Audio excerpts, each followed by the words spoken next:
Vamos para mais um vídeo aqui do canal, né, falando sobre polaridade. Então nesse vídeo eu vou mostrar como a gente saber a polaridade de duas formas. Uma, a gente vai saber conhecendo as substâncias, mas às vezes nas questões serão dadas fórmulas e às vezes não conhecemos essas substâncias, as características das substâncias. Então a gente vai ter que utilizar um modelo para saber a polaridade.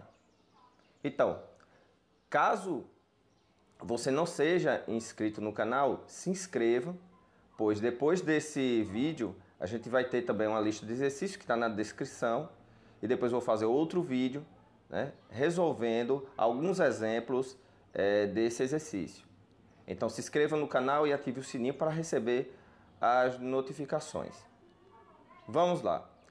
Então a polaridade existe por causa da diferença de eletronegatividade de espécies químicas. Ela vai formar um dipolo.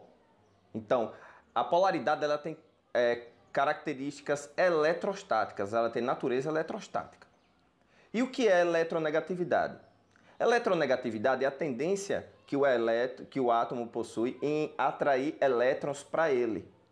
Então, quanto maior é a tendência que um átomo possui em atrair elétrons para ele mesmo, maior é essa eletronegatividade. Nesse exemplo, temos o HCl. Vemos que a eletronegatividade do hidrogênio é 2,2 e a do cloro é 3,2.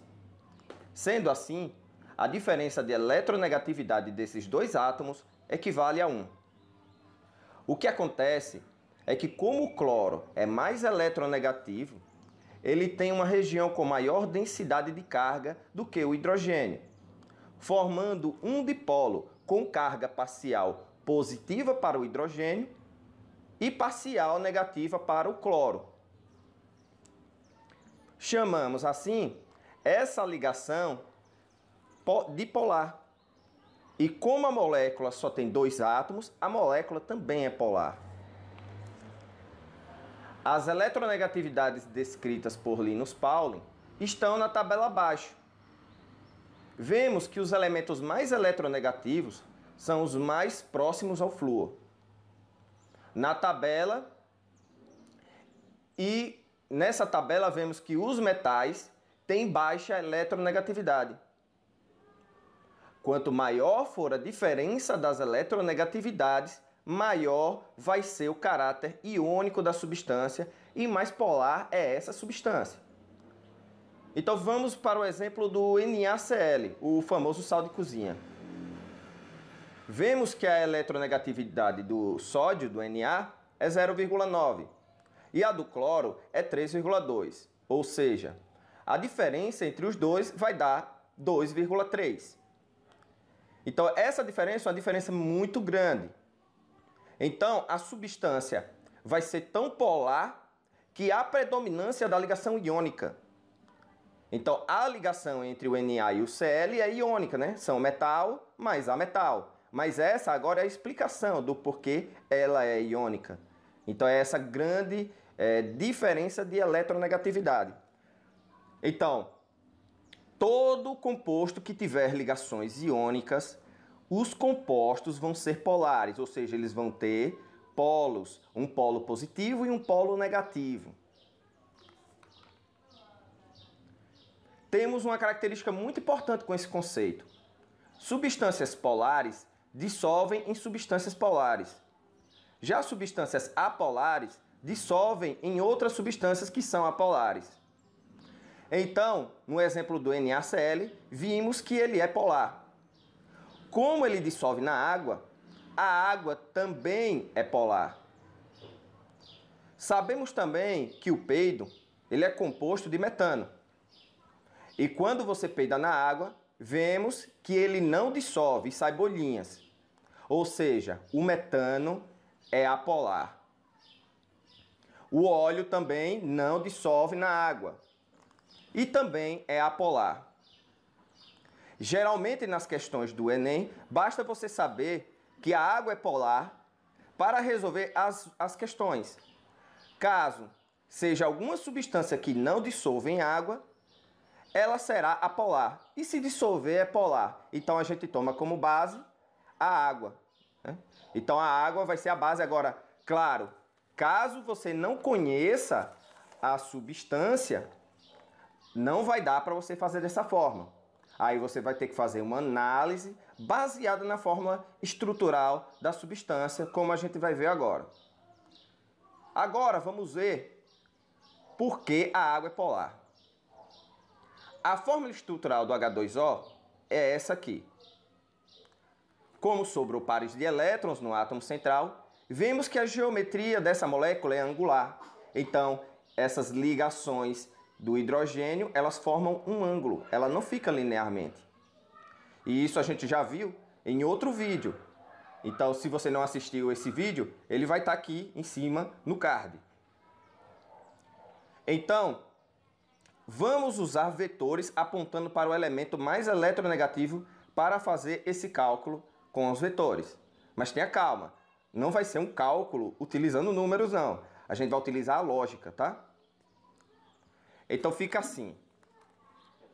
Se somarmos esses vetores, vai dar uma resultante para cima. O que indica que a região com maior densidade eletrônica é a do oxigênio, que fica parcialmente negativo. E nos hidrogênios vai ficar parcialmente positivo.